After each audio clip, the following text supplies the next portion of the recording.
we covered many of the basic functions of the Zoom platform. So hopefully many of you were able to join us for that session.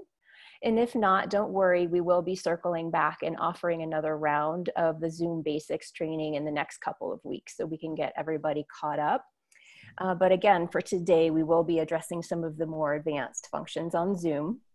And we will record the session so you can always refer back to it in the future for any questions that you might have, or if you want to review some of the processes, again, it will be there for you.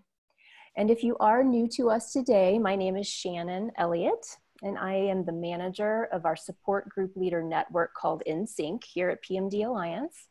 And I'm happy to introduce some of my colleagues who are joining me today. We've got Rebecca, and we did not have a memo, but we're both wearing our shoulder shower shirts today. That was very funny to see when we both popped on this morning. And then we also have Trang with us. Let's see, Trang, there she is. She's waving. So thank you both for helping me with this training today.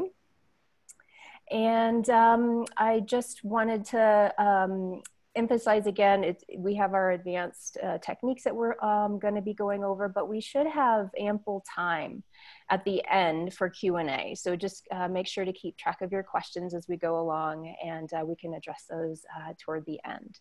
So let's go ahead and get started. I'm going to share my screen with you, and we can move through a little PowerPoint that I created for us today.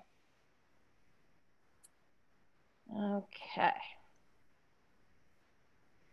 Here we go. Is everybody seeing that okay? Yes, we can see it. Perfect. Okie dokie. So the very first thing that I wanted to address with you is a feature on Zoom called the waiting room. So, and why you might want to use it. So you might have noticed if you hopped on a little bit early today that you were put into a waiting room before we let you in right at the top of the hour. So that is an option that we have for you if you happen to be on our Pro Zoom account. So right now, if you are one of our support group leaders utilizing our Zoom account, you might notice that the waiting room is not automatically enabled. So that's something that you have to actually manually click on, and that's what I'm going to take you through right now. But it is an option for you. So let's talk about the reasons why we would want to use a waiting room in the first place. So say you have a guest speaker coming on, and you would like to have some private time with that person before the meeting begins, because sometimes our group members like to get on a little bit early and make sure that they're into the meeting before it begins so that they don't miss anything. So if that's the case, then if you want to have that private time, you want to make sure and reserve that just for the people that you want to invite in early. So let's look at that. So that could be the guest speaker, or perhaps you have a co-facilitator. So for instance, today I had a little moment with Trang and with Rebecca, and so we could touch base before the meeting started, and so having the waiting room makes that a lot easier. If you do have a guest speaker, you can test his or her audio and video functions if they're going to be sharing anything, so that's an opportunity to do that. And they can also test a PowerPoint if that is applicable. Another reason that you might want to use a waiting room is for an extra layer of security. So again, if you're on our Pro Zoom account, we do require passwords to get into our Zoom room. So that is a really great level of security. But if you wanted to take it the next level up, you can use this waiting room as an option. So when you have a waiting room, and I'll show you in just a minute, but there's a way for you to see the names of the participants who have signed in, but this is before they enter. So you have that chance just to look through the list and make sure that everybody who is on that list belongs.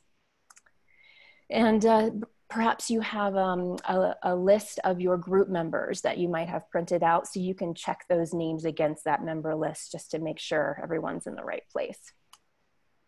And you do have an option with your waiting room to admit one person at a time. If you see a name you know and you want to click just that person, you're able to do that.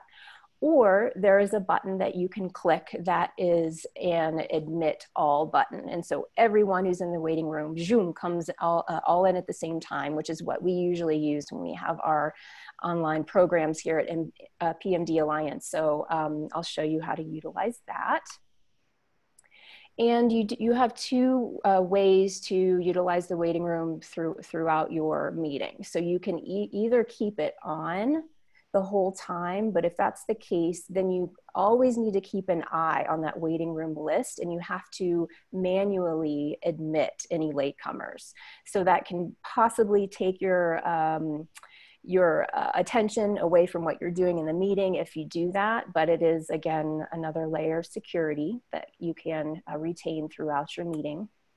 Or you have the option to disable the waiting room to allow anyone in who arrives late, which is what we do here at PMD Alliance, because we don't want to have to keep monitoring that list and letting everybody in one at a time. And there is an option, depending on what people name their computers, it can range, but sometimes it can be quite generalized as far as like what shows up for someone's screen name. So someone might have initials, or it might just say iPad, or it could have something like the word administrator there. So you do have an option to rename people to make it a little bit more friendly and a little bit more accessible. So in case, you know, it just helps everybody remember people's names to have the actual true name written on that screen name there. And I can show you how to do that as well. Okay, so the waiting room functions. Let's talk about how to actually turn this on. So I'm going to go over some of these basic functions quickly because we've already done that in previous sessions. So I'm just going to briefly speak about them. So say you're the facilitator and you're getting into the Zoom room at, about 15 minutes early. You're going to enter your Zoom room with your password. And what you're going to do is open the participants pane. Okay, so the participants pane is this right here. And you know it's the participants pane because it says that at the top there. And then you're going to enter your host code. Okay, and that's going to make you host. So you can see right here in this example, I am listed as the host. And then you can assign co-host capabilities to other presenters, a guest speaker, co-facilitators, again, we've already gone over how to do that, so you can refer back or ask questions if you have questions about that. You're then going to open the chat box. So the chat box is down here, and you'll notice that this More button it lies between the participants at the top and the chat at the bottom. So that's what you're looking for right here, is this More button, and you're going to open that menu. So when you open that menu, I'm going to move my picture here. Yeah, so you open that More, and this is what shows up, is this menu right here. And now you're going to click on the Enable Waiting Room option right here, and then a check mark will go right next to that, so you know that it is actually enabled. Okay, so when you have enabled the waiting room, once people start to log in and they're starting to line up in your waiting room, you're going to see a list. So the participants went from me, as I just got into the meeting, and then people start to join in. I've got 32 participants here.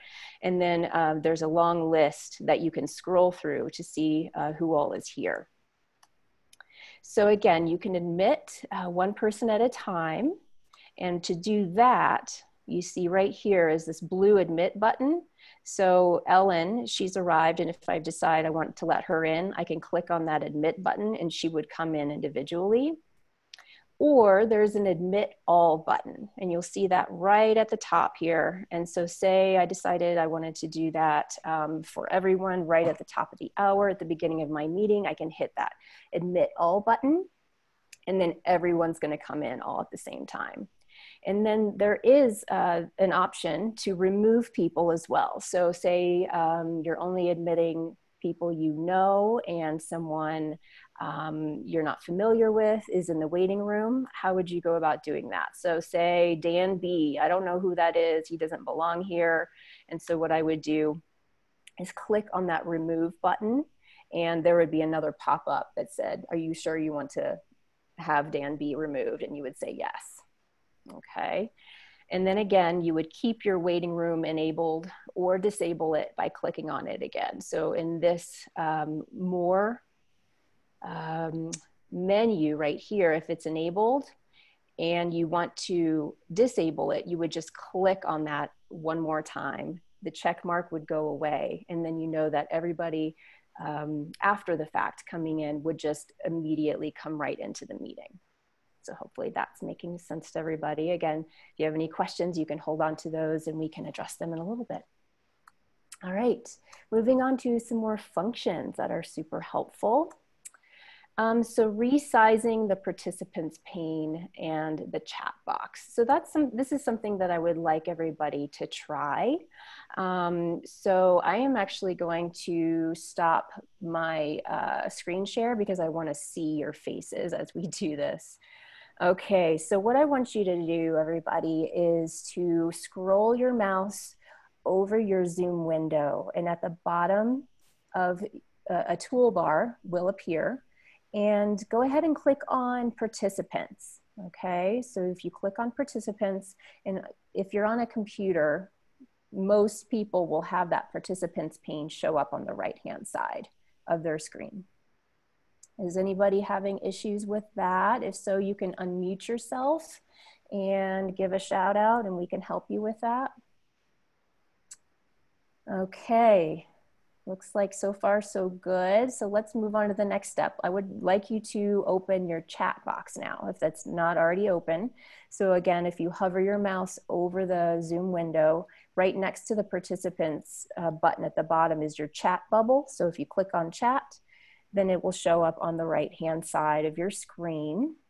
Okay, so hopefully everybody has that. Participants at the top and chat at the bottom. Great. Okay, so what I'd like you to do now is you have the ability to change the look of your screen a little bit. And I have a preference for what I like, and you might find a way that you prefer your screen to look. So what I want you to do is take your mouse, and there's a vertical line that separates the participants pane from the gallery view with everybody's photos on it. So it's probably a black and white line there. So if you hover your mouse over that vertical line, you might see your cursor change. Okay, so if you hover and you click, once that cursor changes to a different look, see if you can click and drag to the right and to the left and see what that does to your screen.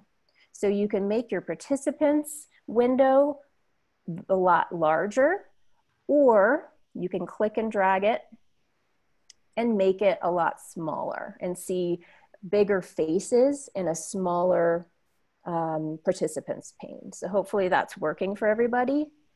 Myra, I can't hear you. I see you moving. You'll just need to unmute yourself. So you can hit the space bar. There you go. Got it. Okay. Somehow I missed what you said to put the cursor on. So I lost that whole thing. Oh, that's okay. So your cursor, your mouse, as you move it around your screen, and then if you hover that cursor over the vertical line between your participants pane and the gallery view of the images of everyone's faces. So sometimes it'll change to a different cursor, and then you know that it's in the right place. If you click on that line that separates those two things, you could pull and drag it to either side of your screen, right and left, and make it bigger or smaller. Where is this line on the little white thing that shows the names of people? Or is it below where you see participants, chats, share screen on the bottom? So it's the vertical line that runs up and down your screen. Yeah. I don't have a vertical line. Yeah, which vertical line? Okay, so a vertical line, it's basically the separation point between your participants pane, which is white, and then your Zoom screen, which has a black background. So that vertical line that's what I'm referring to. Yes, Linda. Shannon, it seemed Yes. like it didn't work for me until I minimized my screen. I had to exit the full screen. Got it. What? Okay, so I'm not still in not- full screen mode, and this is something that we can also address later, like individually, since Sure. everyone has a different setup with their computer. Probably can't make a generalized statement for every single person. So I apologize if we can't get to your, but we can always come back. We can circle back to you. Okay. Can I ask a quick? Yes, Sarah. Sorry. Yeah, about the co-host. How do you assign a co-host again? So the co-host is assigned in the participants pane. And if I'm a host and I hover over someone's name, there's a more menu. It's a drop-down menu, and it says make co-host. Excellent. Okay. So it comes from the host. They have to initiate that. And you all can't see that right now because you're not hosts. And just one thing to keep in mind too is that if you're a co-host, so for example, I'm a co-host right now and Trang is a co-host, we can't assign co-hosts or hosts. So it's only the host who can do that. Thank you, Rebecca.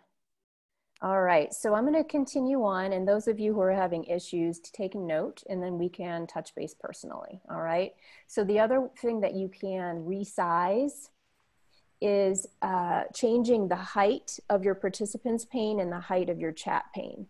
So if you again hover your mouse over, now it's the horizontal line that separates chat from participants, and then you can either drag up and down to make it bigger or smaller. I personally like a smaller chat pane and a larger participant so I can see what's going on with all of the people in my meeting.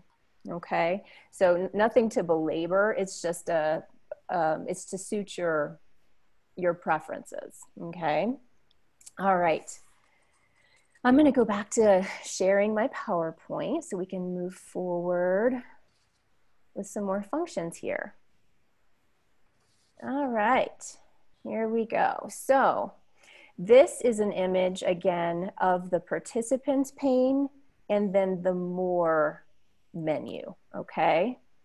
Now, if I were to open this, this is what you'll see. We've already talked about the enable waiting room feature. So what I want to talk about now is the mute participants upon entry. All right, so what that means, if there's a check mark next to that, that means that anyone who arrives into the meeting fresh, you know, either from the waiting room or just right away, their mute is going to be on from the get-go, okay? And so they actually have to take the initiative to unmute themselves, which is the next function here. So this right here, allow participants to unmute themselves. And so if this is enabled, then when they come into the meeting, they're muted, they have the ability to unmute themselves and speak. So a reason or an instance that you might not want to have this allow participants to unmute themselves on is something like a webinar where you have a guest speaker and it's really important that there are no interruptions from the participants who are on the meeting. Okay, so you know, sometimes as we know, people might unmute themselves on accident or have a bunch of background noise, and then it can be a distraction. So this would be a reason to not allow participants to unmute themselves. Usually in a support group situation, you always want to allow people to interact and to say something. So typically you're going to have this checked during a support group meeting. And then lock meeting. This is another good one to know it exists. So once you have started your meeting and you want to prevent anybody else from coming in at all, then you would click on lock meeting, and again, a check mark would show up next to it saying that lock meeting is on, and then no one else can enter from that point on. Okay, all right. Moving forward, so some more helpful functions that I wanted to share with you is the ability to rename yourself or another participant. And there are two ways to do that. So the first is from the participant pane list. So hopefully you have that open right now, and you can refer to it. Again, since I'm a host, you're not going to see the exact same menus that I do, but at least you can kind of navigate around your own screen at the same time. So here is the participants list again, and here is a list of the people who are in my meeting. And so I noticed that someone, their screen name happens to be FCA. So since that's quite vague and that wouldn't be really helpful for us in a support group setting to be able to see someone's name and remember it easily, I might want to rename them. Okay, so what I would do is click on this More menu. So I would hover over FCA and this More menu shows up. I would click on that. And then in this drop-down menu, you'll see this option here to rename. Okay, so if I hit on rename, a little new pop-up window shows up, and it allows me to type in the actual name, hit enter, and then FCA would turn into, say, Frank, if that's who that was. And so it would just be helpful for interaction later. Now, the second way to rename someone is from the actual screen of people's faces. All right, so over here, this is just a screenshot of, and I chose this box down here where the yellow is. So that there's a person here, and say I want to rename this person. If I hover over his picture here, there a menu will pop up, and what it looks like, and what I've done here too is it's like an ellipsis. It's like a dot, dot, dot. And so here I've clicked on that dot, dot, dot, and then a menu will pop up. And from there, I'll see another option to rename. Okay, so what I'd like to do now is give that a go, but as a participant, you can only rename yourself. Okay, so let's have a little fun. I'm going to stop my screen sharing. And what I'd like you to do is hover over your own photo. So see if you can do that. Do you see the ellipsis menu, the ellipsis pop up? So go ahead and click on that dot, dot, dot for me. And then scroll down that pop-up menu and then hit rename and see what happens. Mm-hmm. Do you see enter new name here? Mm-hmm. All right, go ahead and type in a new name.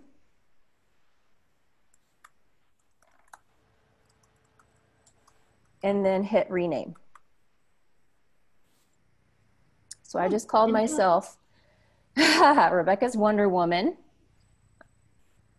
Yeah, so give that a try. So imagine if you were a host or co-host, you could actually do this for anyone in your meeting.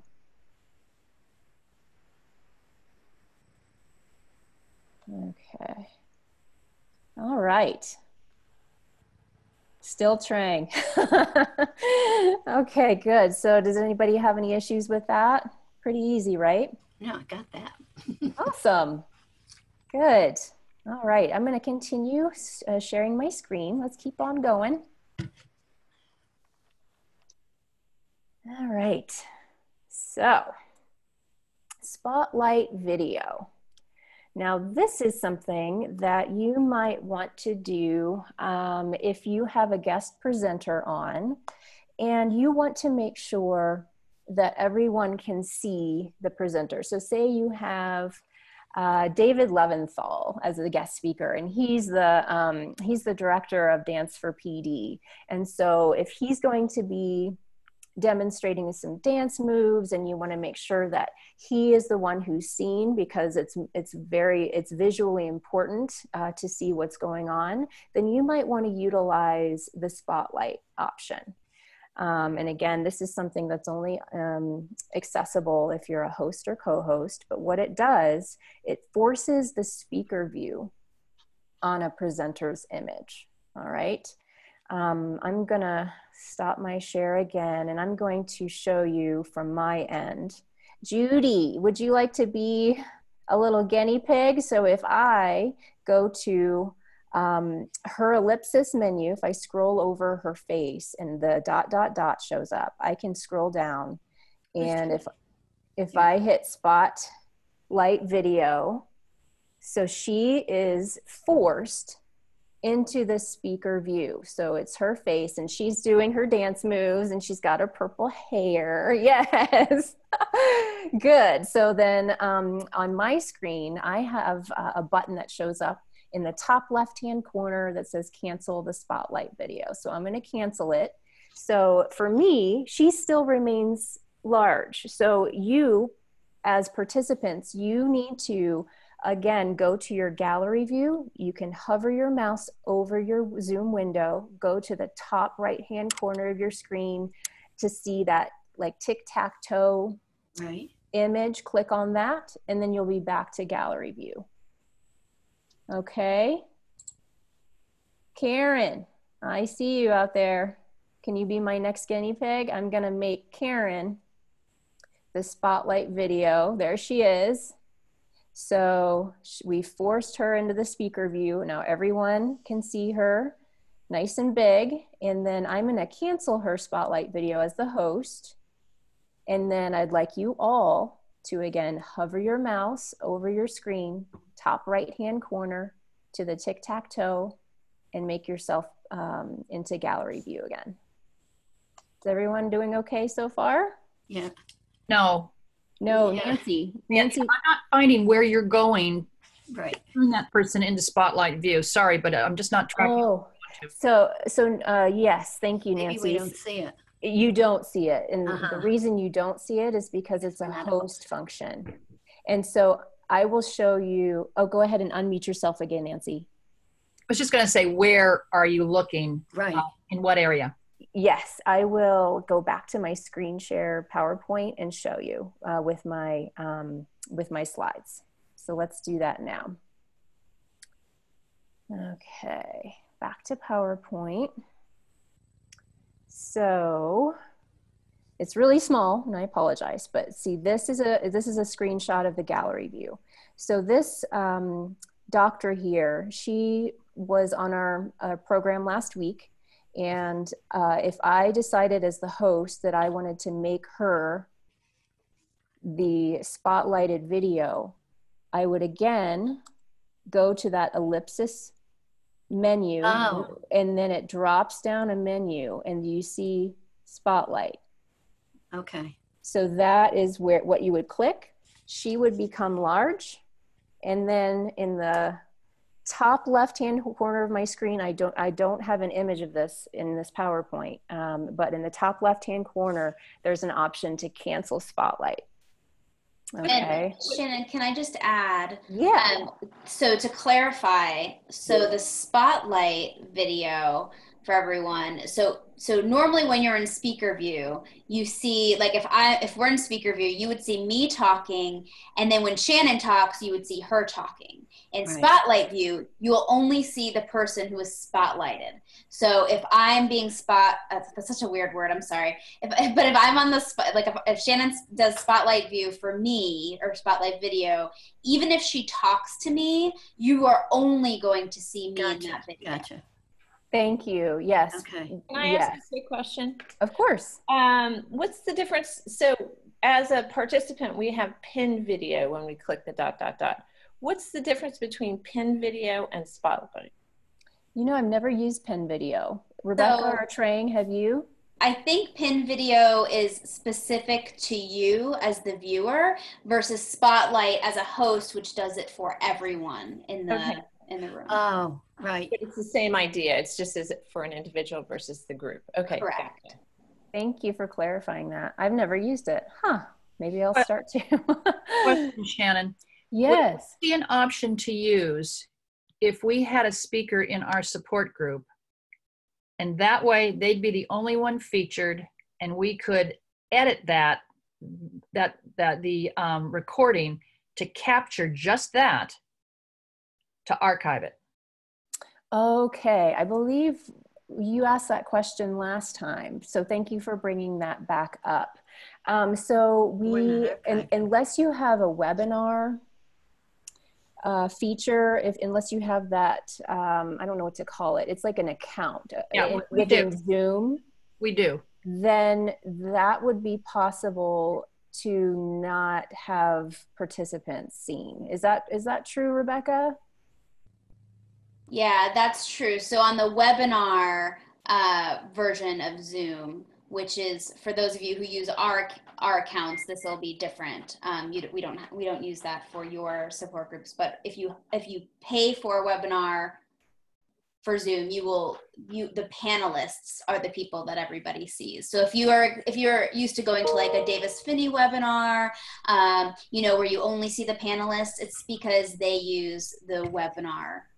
Right, but I don't want to do that because this is a support group, but we in the first part are having a speaker, and the speaker has asked if we can capture his presentation and archive it. I see. So you would probably want to use Spotlight Video in that case, if I'm understanding you correctly, because then you would just see him. Yeah, and then I've got somebody who can edit the entire recording and just capture that presentation where nobody is seen, and archive it that way. Mm-hmm. Yep. Okay. Yes. Thank you. Yeah, of course. Okay, let's move. Where is forward. record? Well, okay, and I should bring it up again that we yeah, we can't, I know. We're not allowed to do Right. that. Yeah. It would just be if we used another Zoom account.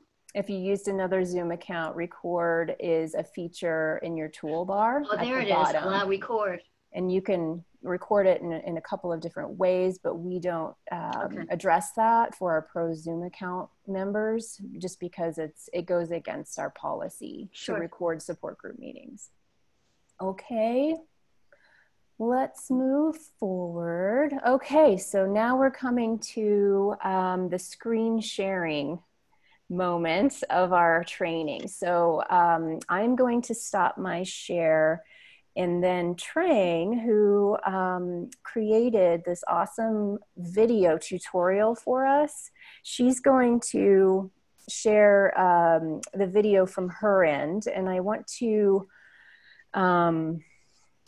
just start off by giving you a little bit of context. So again, every time that you're seeing a PowerPoint that I have, or if I show you a website, then that is done through the screen share function.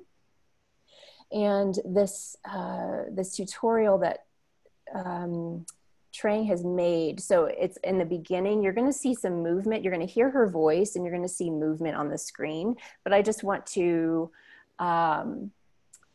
help you understand that the movement that you're seeing is just the PMD Alliance website. The homepage, it happens to scroll through a few photographs. So what she's saying, it doesn't refer to the movement on the screen at the beginning. Okay, so hopefully that's not going to confuse you. But let's go ahead, and we're going to take some moments to pause the tutorial video. We'll come back to gallery view and address questions along the way. Okay, so the first part is going to be about maybe 6 minutes or so. So just hang in there. If you have questions, jot them down, and then we'll address things at that point. So let's go ahead and get started. Okay, here we go. In this video, we are going to show you how you can share your screen during a Zoom meeting. When you screen share, you can choose to share anything that is showing on your screen. The most common things to share are PowerPoint presentations and your internet browser. So in this video, we're going to show you an example of both of these scenarios. But keep in mind, the screen share steps will be the same regardless of what you're sharing. To share your screen, in your Zoom application, you should see the share screen button on the bottom. Go ahead and click on that, and then you'll see this window pop up. This window will show you all the options you have as to what can get shared to the other participants. You can only share something that is currently open. So if you want to share a Word document, for example, you must make sure that you have the Word document open before you click the share screen button. Otherwise, you won't see it as an option here. You can choose to share your entire desktop, which is this option here that says Desktop 1, or you can choose to share specific programs that you have open. What does that mean? What's the difference between sharing a desktop versus sharing a specific program? Well, let's go ahead and share your desktop. So I'm going to click on Desktop 1 and click Share. And now my entire desktop is being shared. I can also tell when something is being shared because there's this green outline box around it.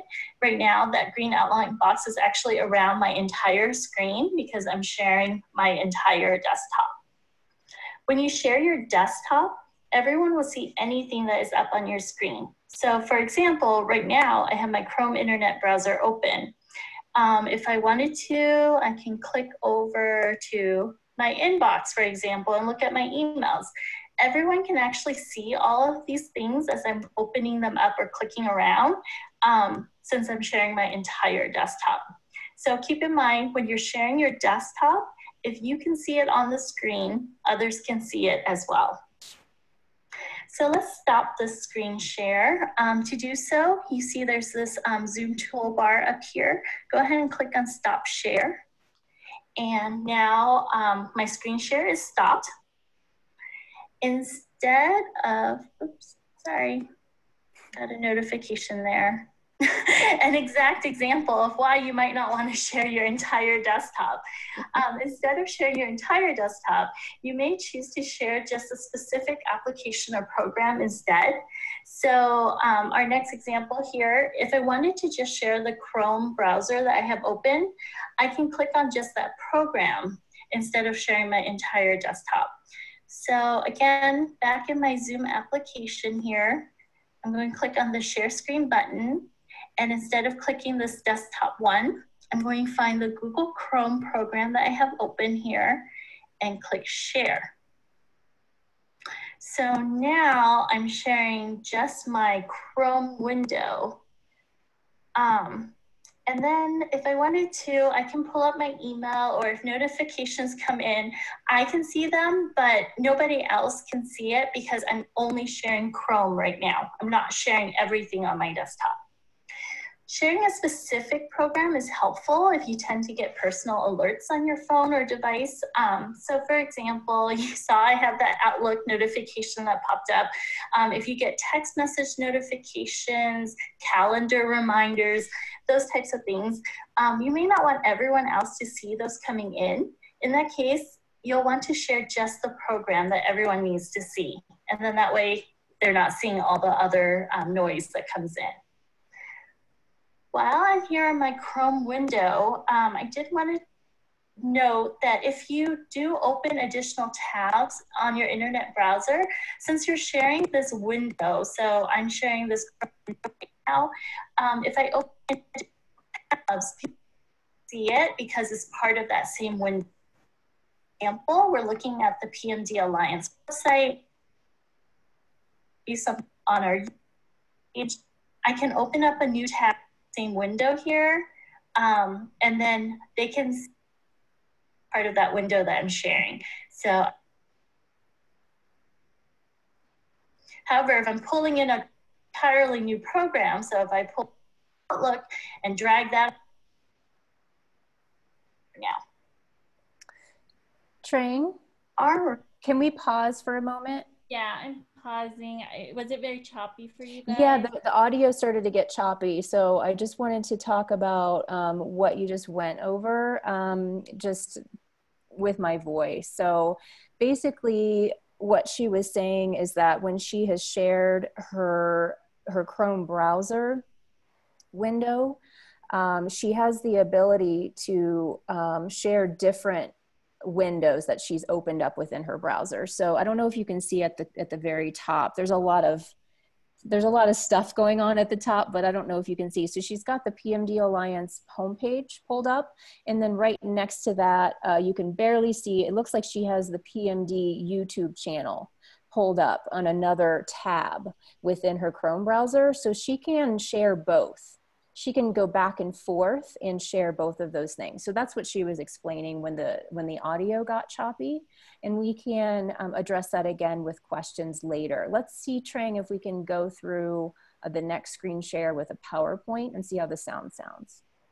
Okay, and just to let you guys know, this is a video that we posted on YouTube, so we'll send the link to the full video as well. So if there's parts that you miss, you can refer back. So let's try this again. Let's continue. Okay, so that is how you would share. And there, obviously, once you have the internet browser open, you can open a proving my point, but you never really want to share your entire desktop. Yeah, is it still really choppy for you? It is really choppy. Yeah, it is. So let me try and pull it up from the YouTube channel and see if it's any better. So sorry, everyone. Give me a second. And this is why we train on these things. So we start to learn. Train, I also have it available and ready to go if you want me to do that too. Oh, do you want to try? It might be my internet connection, actually. Sure. Can you tell me what time in the video you're at? Maybe 5 minutes. Okay. Yeah, 5:20. I'm going to give it a couple of seconds ahead of time because I think what you said was perfect. And this is also an example of why we want to test things out. So a live example. Mm-hmm. It's nice to have a team. So if one person has very slow internet one day and you can't really control some of these things, then you have another person who can help out. A backup plan's good. Can you see the video? Yes. Okay. Tab C and the. Oh wait, I forgot to share my sound. All right. Make sure. All right, should be good. And there I have another notification. So this is proving my point that you never really want to share your entire desktop. Let's go ahead and look at how you can share a PowerPoint presentation. So I'm going to stop this screen share. Okay, and now we're going to look at a PowerPoint presentation.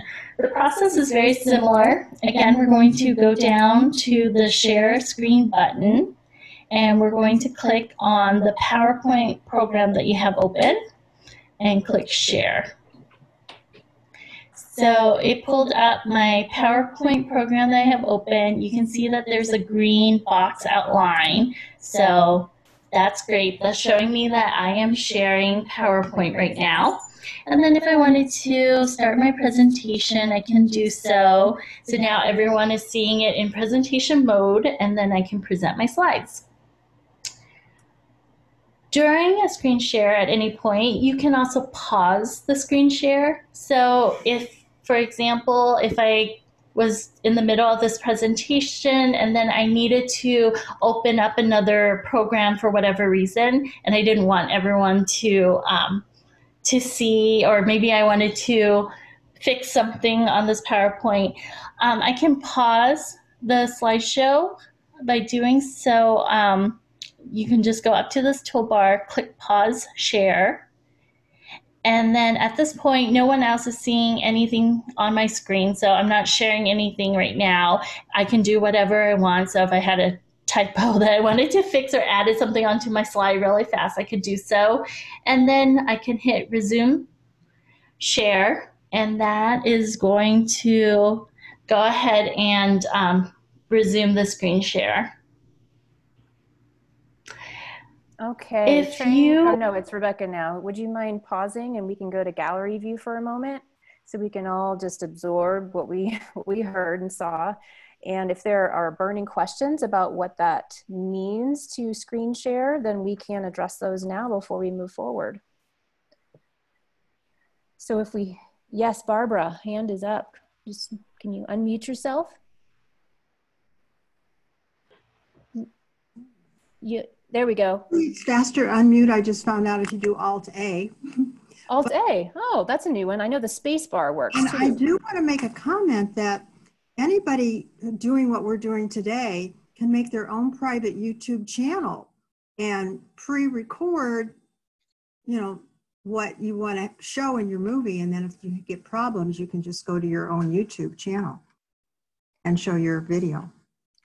That's true. Yes. And I'm so glad that Trang is really good at this, that she can help with these tutorials. Just for other people who may not, you know about their, you know, Wi-Fi at home.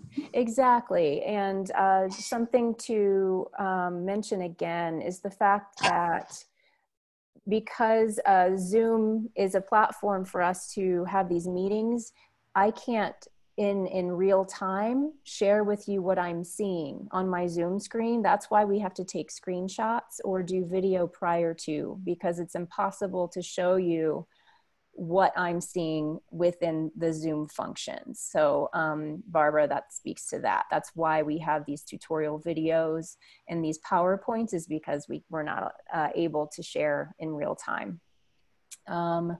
Let's see.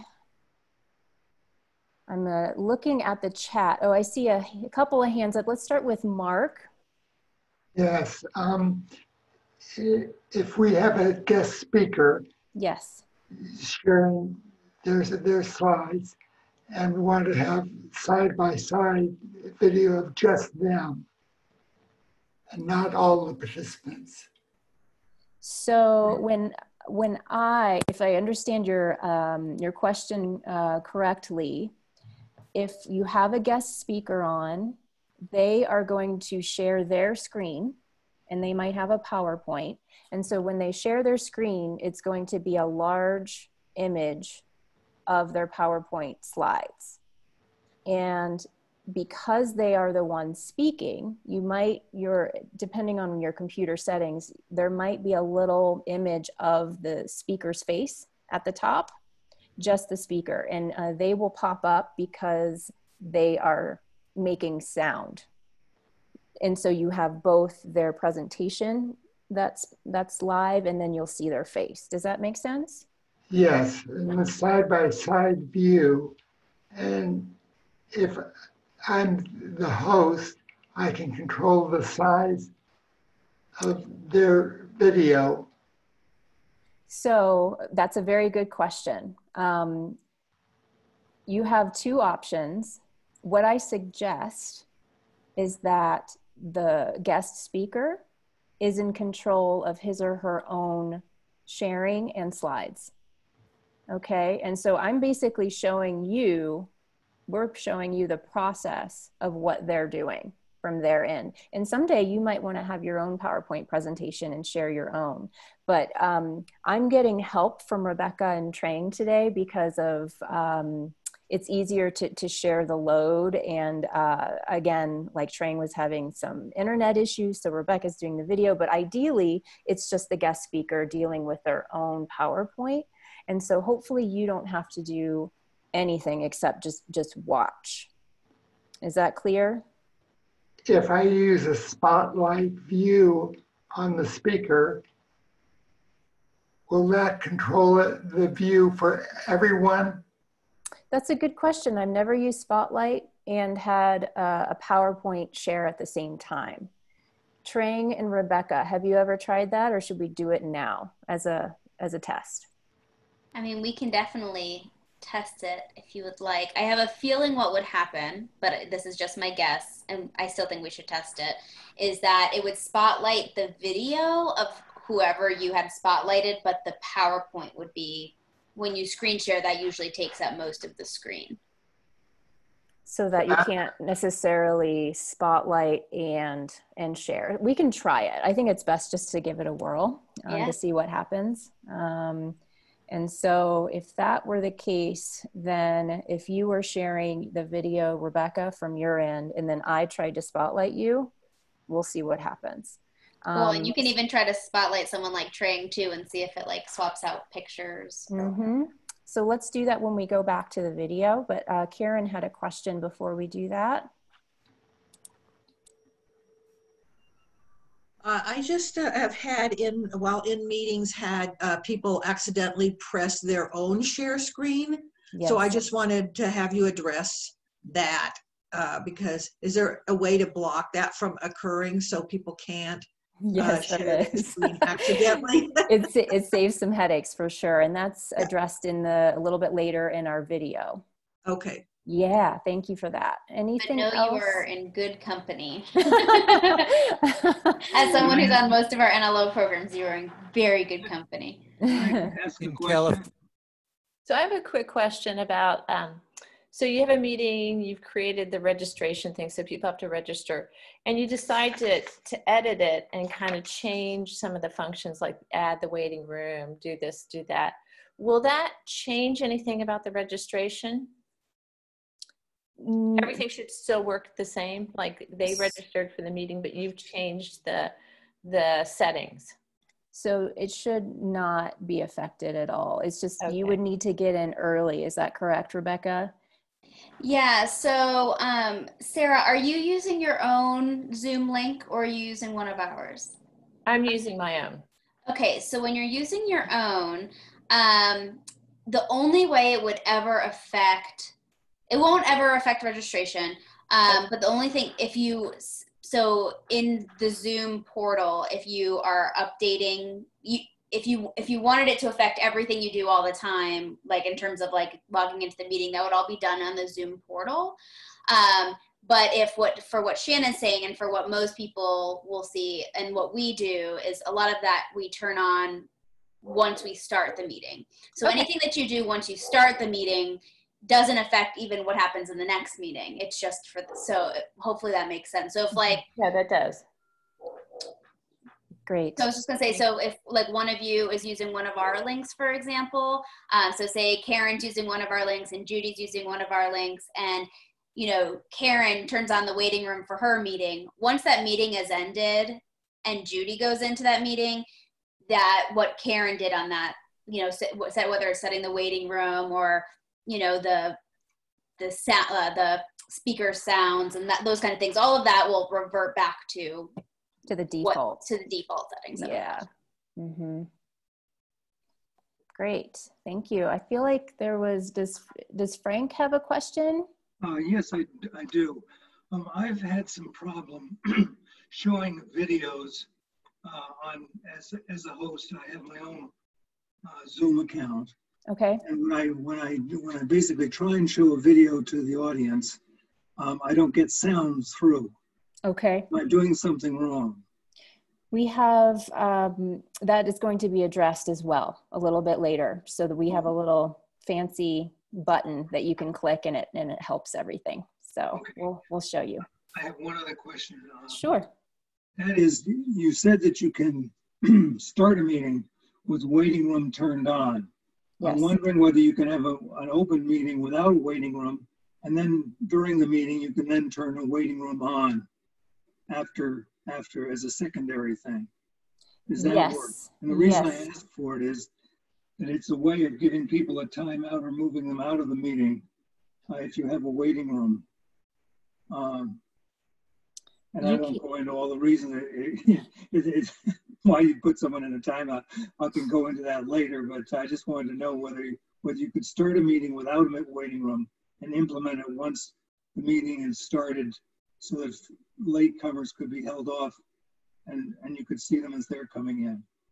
Yes, so you can enable the waiting room after the fact from that same More menu, and then from your participants pane, if there's someone that you would want to put into the waiting room but not remove completely, there is a way to do that. It actually says put in waiting room. Okay, great. Okay. All righty. Hello, can I have a question? Is that Dean? Hi, Dean. Yeah, I'm Dean Daly, right, yes. The invisible man. With a 3-month haircut, would you ever find it advisable, now I guess we're getting to management or whatever, to just throw somebody off of the conference, if they're getting to be too much trouble? I guess you just mute them, huh? And then you warn them, send them a message saying you're disruptive, I'm not going to let you talk anymore. Yes, that is, the more tricky issues of facilitating online meetings. It feels very different, doesn't it, than being in person and having the subtle, body language cues and being able to manage in person. But I would imagine, I've not seen that.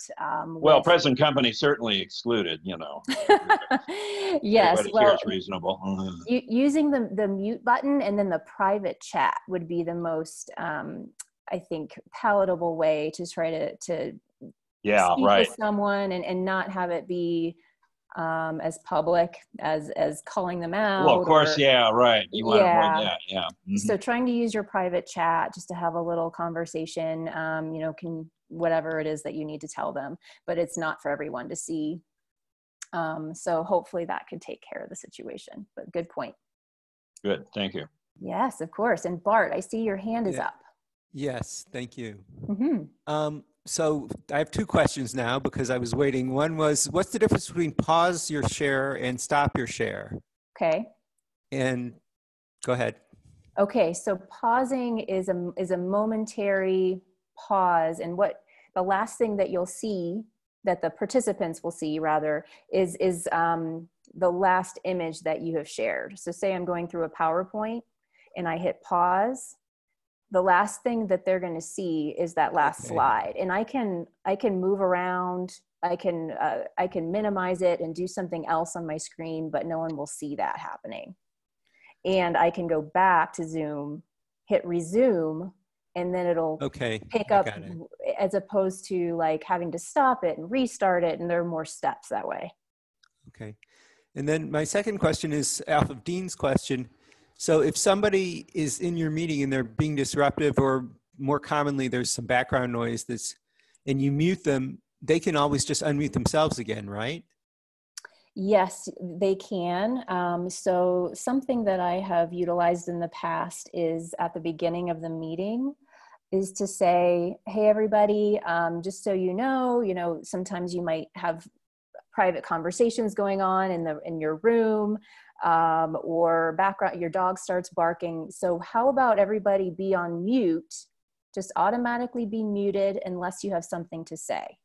And so it's sort of, starts everybody on a level playing field.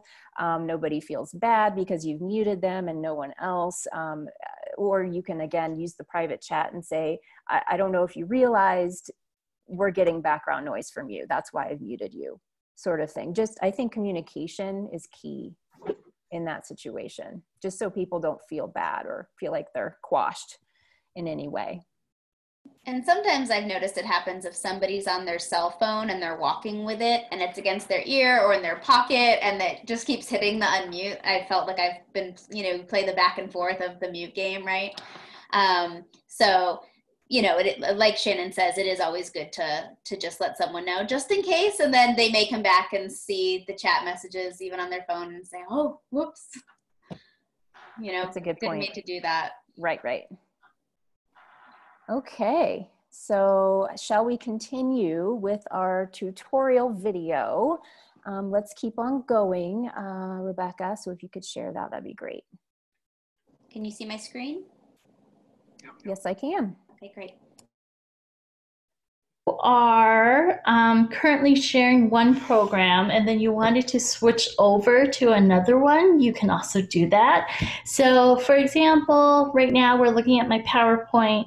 If I wanted to then show you something that's on the internet, I can do that without having to stop and start the screen share again.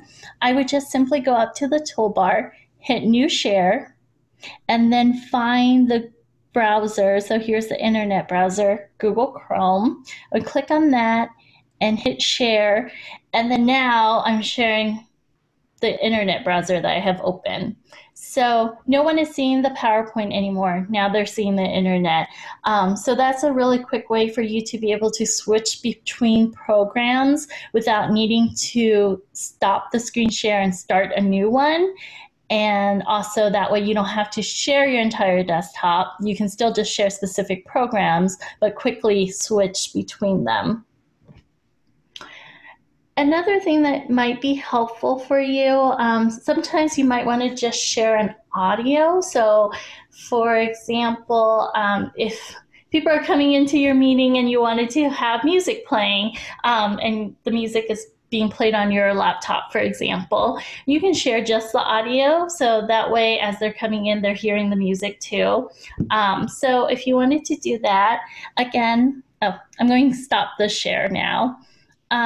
Again, in the Zoom application, you're going to go down to share screen, click that button, and then this time it's a little bit different. You're going to go over up here. There's these different tabs. So far, we've only been working in the basic tab. This time, you're going to click over to advance. And then you have this option of music or computer sound only. So you can click on that and click share. So when you share using this music or computer sound only option, they're actually not seeing anything on your screen. So visually, you're not sharing anything, but any audio sound that's coming from your device, they'll be able to hear. Okay. As the host or co-host, you can also stop another participant's screen share. So if for some reason someone accidentally shares their screen, or they are having trouble stopping their presentation for whatever reason, you can do so. What I'm actually going to do now is share my screen from a different computer that's logged on here. Okay, so pretend right now that this is a participant who happened to share their screen. Maybe it was an accident, but I need to stop this presentation. So as the host, I can do that, or co-host as well can also do this. You can see there's this view options button up here with the drop down. Click on that, and then if you scroll down, there's stop participants sharing. So I'm just going to click that, and that just stops that screen share. You can also prevent others from sharing. So if you're concerned that people might start to accidentally share their screen without meaning to, or when they're not supposed to, you can actually restrict others from sharing their screen. If you click on the arrow next to the share screen button down here, so don't click on the button itself, click on the arrow, and then click on advanced sharing options. So this is only applicable to the host or co-host. But once you're in this window, who can share, you can change it so that only the host can share. And that was our quick tutorial of screen sharing in Zoom. I hope that was helpful to you. And now back to Shannon. Okay. So we learned a few more things there toward the end of that video. Did you get or have any other questions regarding those later things? Yes, Judy, you can unmute yourself. There you go. You talked about sharing audio and sharing music. Yes. How do I do that? Okay, we can talk. Actually, like if I wanted to have a certain song play, would I go to YouTube and download the, how would I get that song on my computer to, I'm not sure I'm asking the right question. But. Sure, and do you have a Mac or do you have a PC? I have a PC. A PC, okay, so I might need a little help with that. I have a Mac personally. So I was gonna say, Shannon, so if you noticed on the video, Judy, it did say music or computer audio. So YouTube would be computer audio. So you could, to make it easy for everyone, you could find the song on YouTube. The only watch out for YouTube is obviously there are ads. So just make sure that, you get it set up ahead of time and that the ad is played at the beginning of the song. So I could download the song from YouTube onto my computer? Or nope, you could play it directly from YouTube. Oh, okay, got it. Or if you happen to have a music library on your computer, that's how it's iTunes for Mac, and so you can play right out of there. No, I don't. No. And that's okay. I have my iPhone, but I don't. Yeah, I haven't done the music library thing. I don't really need it. Yeah, YouTube sounds like the easiest way. That's probably, yeah. Okay. Yeah. Just, good. Sure. Dean Daly. And don't forget to unmute yourself, please.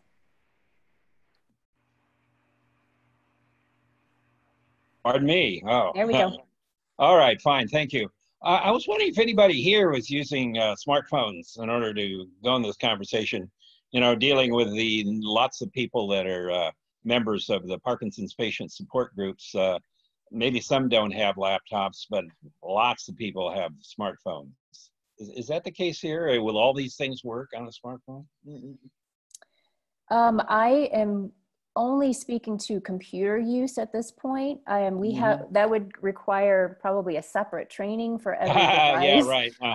And well, I need to investigate that myself then. Yeah, see if I can use my iPhone to go into Zoom and do a bunch of things. So. And you can, yes, go ahead, Rebecca. I was going to say that, so a lot of the management of, you know, the meeting, honestly, my suggestion would be if you are running the meeting, that you do it on a laptop. There are going to be, the program on the computer is going to be well, certainly, yes. more powerful. You want the strongest thing you have. Yeah. Correct. And so there, you can still screen share on the phones and on iPads and all of that, but because it's a much smaller piece of software, it's going to be a little bit more difficult to manage. So my suggestion is always, if you're running a meeting, do it on a laptop if you can. Oh, for sure, yes.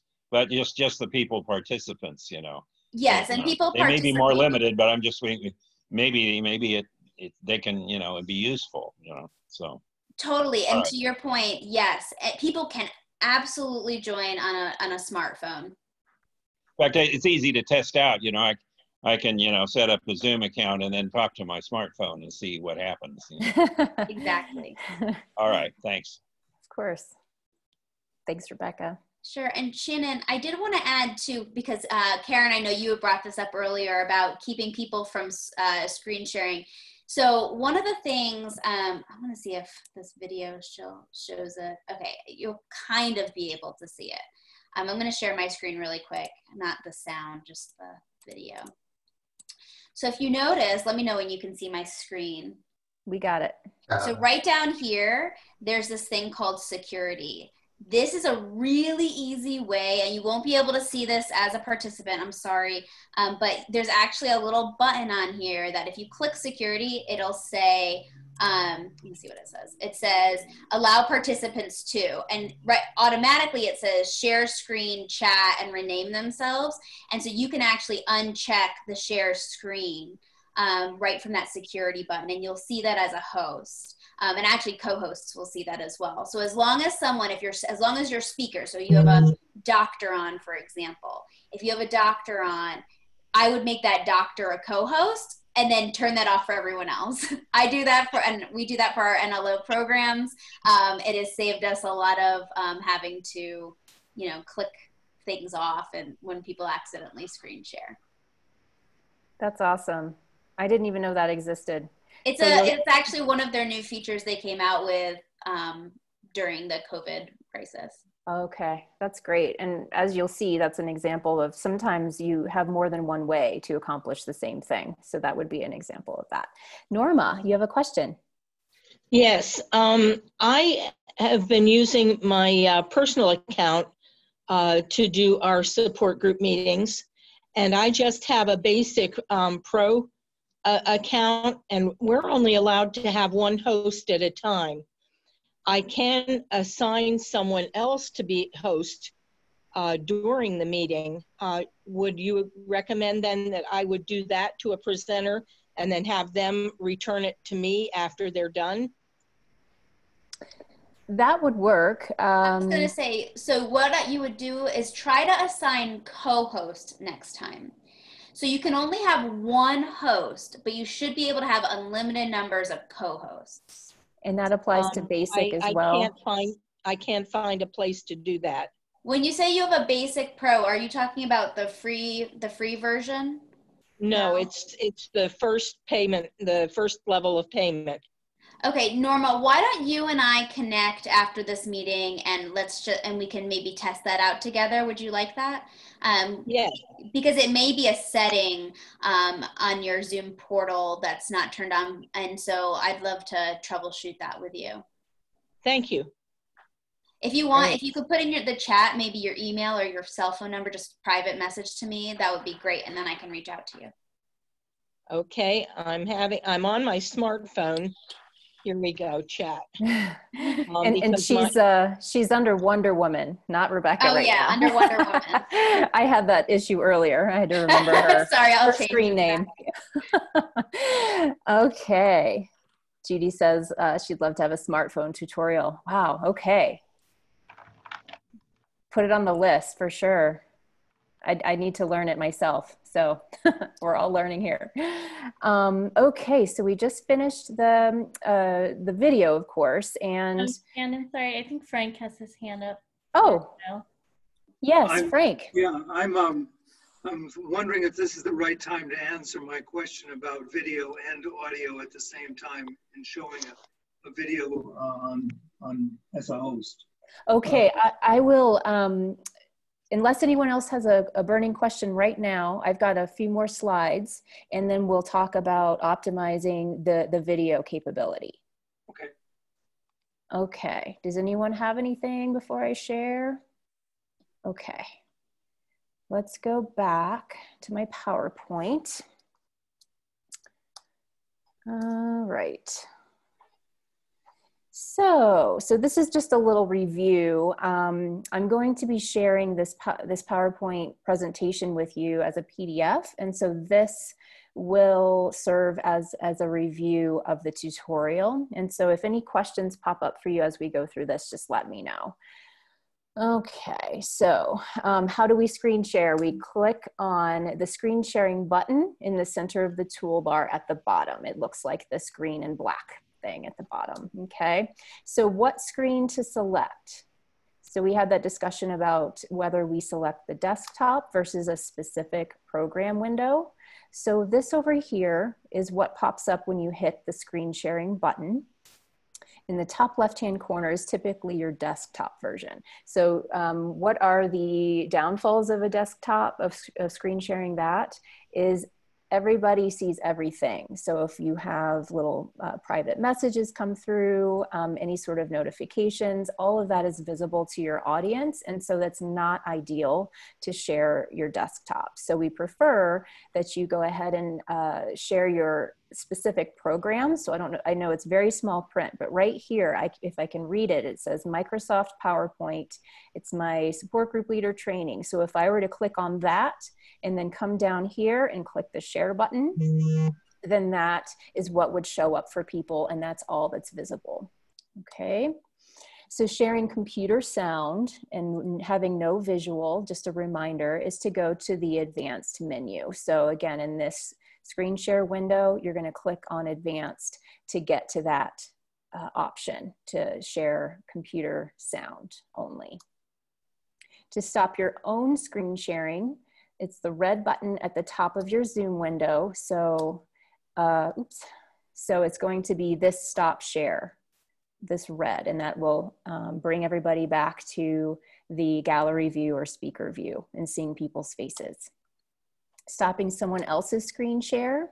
So at the top, you'll see you are viewing Jane Doe's screen, and right next to that is view options.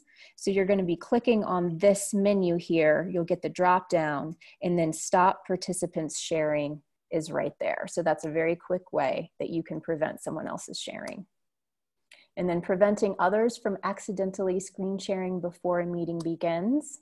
So at the bottom of your screen, where the screen share button is, there's a little arrow. So you want to click on that, and then you'll get this little menu that pops up here. The advanced sharing options is what you'll click on.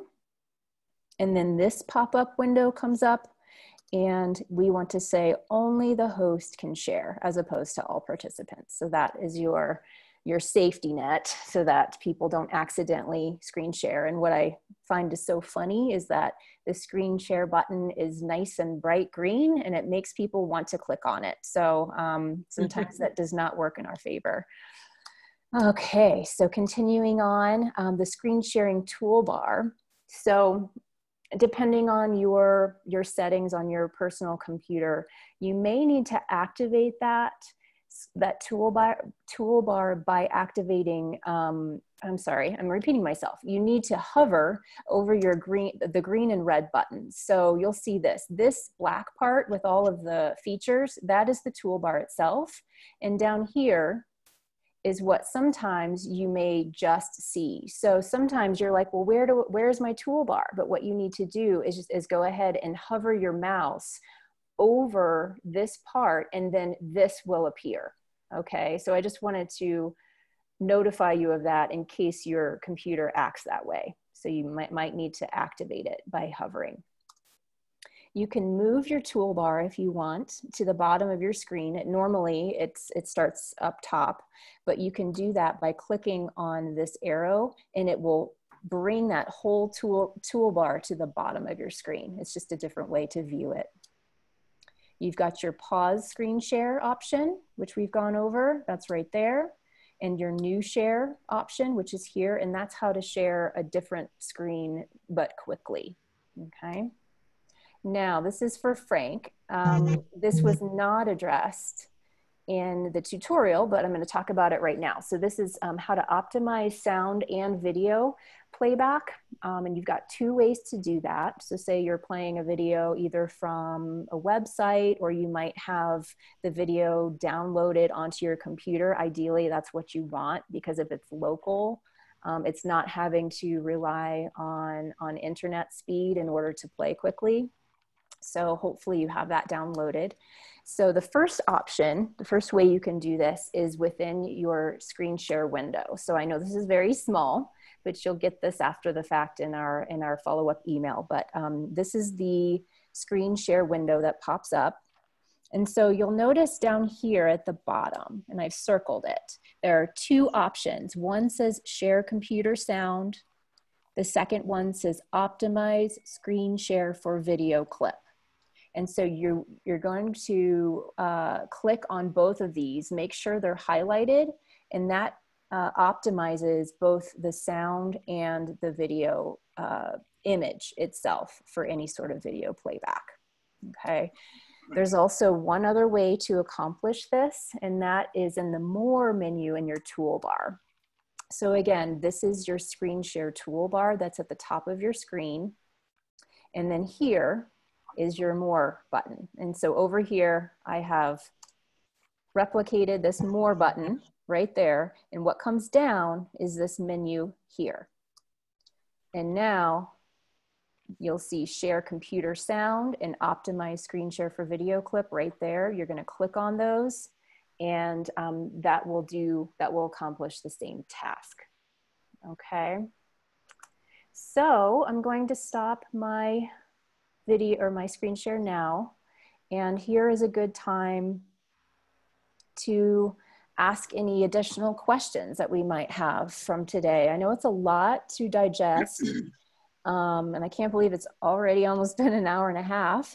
Time just goes by, but again, you'll have the tutorial video to reference, and you'll have my PowerPoint slides to look at for just review in the future. But if you have any questions now, please do ask.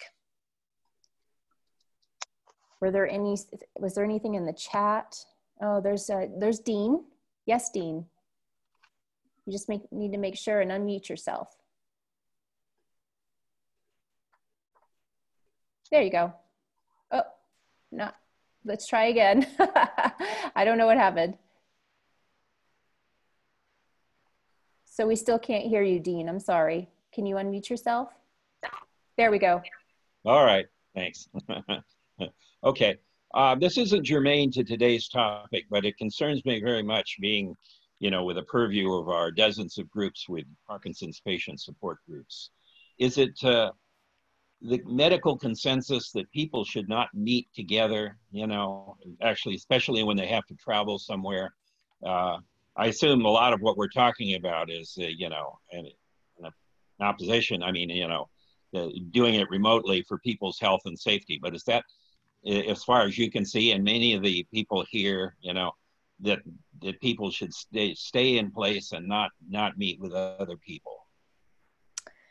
Well, that's a big question. And I think that is very specific first to where you're living and your governor or your local restrictions. Yeah. And then personal wishes, personal safety. I think that as time passes, it might make a lot of sense to be in touch with your group members via email or phone and start to get a sense of how comfortable they are with meeting in person or not. Yeah, actually, I was sort of directed to, there are recommendations that come from states over and other localities overall. I was just sort of seeking the medical, if there's any medical consensus on that issue. Well, PMD Alliance as an organization, we normally have a lot of in-person events across the country. And so those are on hold. And we do have a special committee that includes movement disorder specialist doctors, professionals who are helping us make that decision. When is it safe? When are we going to move forward with that? So that's a conversation that's ongoing. That sounds like it would be a good marker when your organization starts holding in-person events, that maybe things, within guidelines, because I'm sure in-person events would include a lot of people with Parkinson's, which I guess by definition are compromised in their immune system. Absolutely. So everyone's safety is our utmost concern. And we don't want to, jump the gun, if you will. So we're going to be very careful as we we're preparing a newsletter now, and probably a big topic will be, out to the, the many subscribers, that there are new, the new video tools. That's why I want to try to get up to speed on that, which will, allow people to, interact with each other, but not, move around. So your organization, I give kudos to your organization. You've been very helpful to us in that regard. Oh, well, thank you, Dean. I'm glad to hear that. It's been helpful. Okay, thank you. Norma, you have your hand raised. If you could unmute yourself, please. Yes, just in regards to the meetings in person, we, our women's support group in the South Hills of Pittsburgh met monthly in person at a church.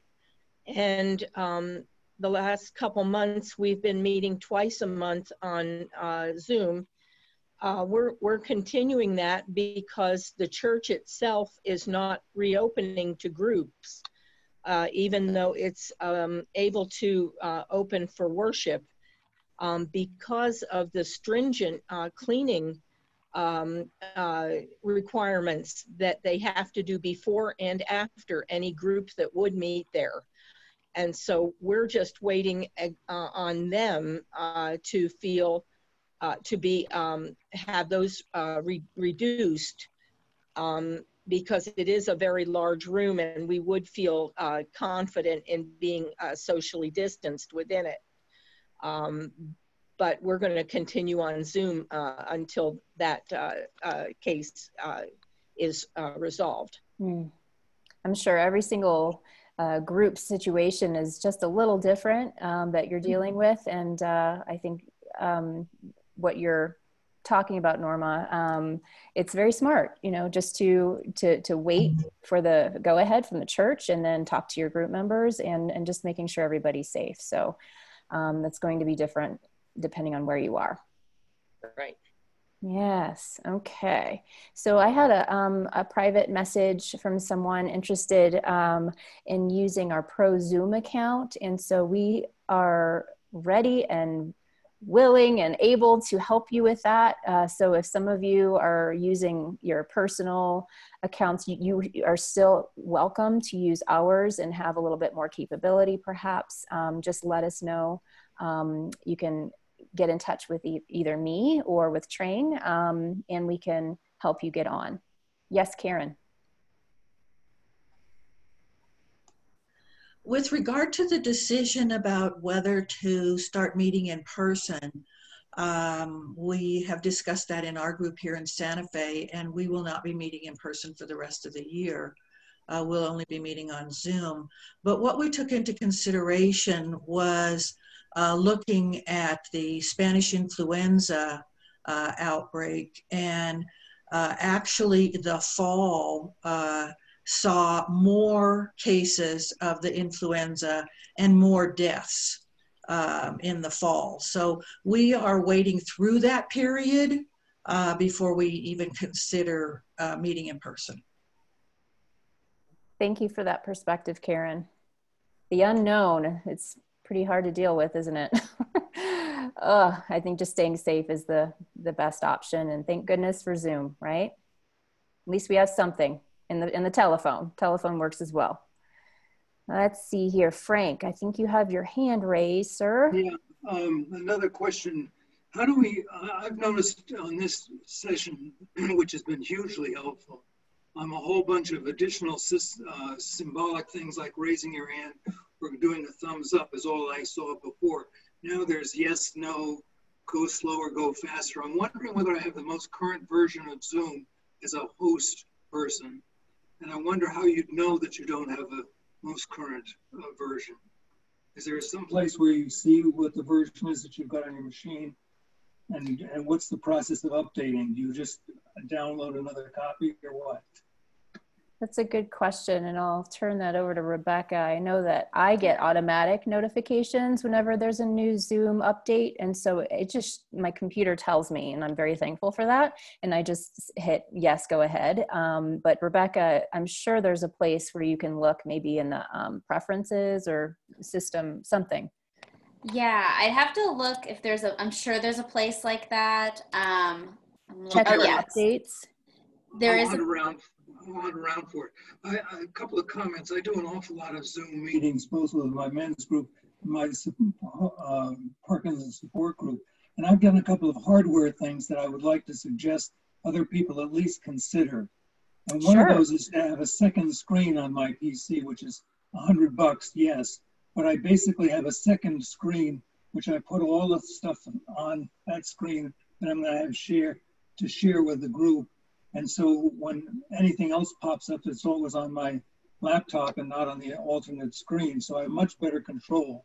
The other thing is that I run a lot of programs, demonstration programs that use a lot of horsepower. So what I have is a third system on my desktop, which is just a logged in user. So I can literally see what other people see in terms of performance. I'm not suggesting that everybody go to the two laptop situation, but the second screen is really helpful in terms of a lot more real estate and much better control. You can basically have your PC screen looking at just the people that are in the meeting, and anything that pops up on your screen is there, but the screen off to the side has the things that you actually want to show to people. You can prepare it before you even have your meeting. Thank you, Frank. That's a great suggestion. I've got to say that I'm really impressed with how much I've written down here and how much I've gotten out of this meeting. It's really first class.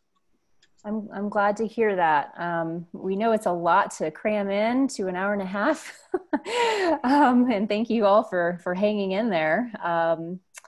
And yes, I am hopeful that I can hear from you what it is that you want to learn. So we've gotten a couple little suggestions, like how to use a smartphone, maybe a special training on that. That will be exciting. And yes, so my email is shannon@pmdalliance.org. And that is the best way to get in touch with me. And what we're doing is basically just running by the seat of our pants. We're just, every week it's like, okay, well, what can we train on now? What do people need right this second? And so we don't really know what that is until you tell us. And we can sort of imagine and try to look ahead, but we really need your help too, to know how we can help you. So if anybody has any suggestions, please be in touch.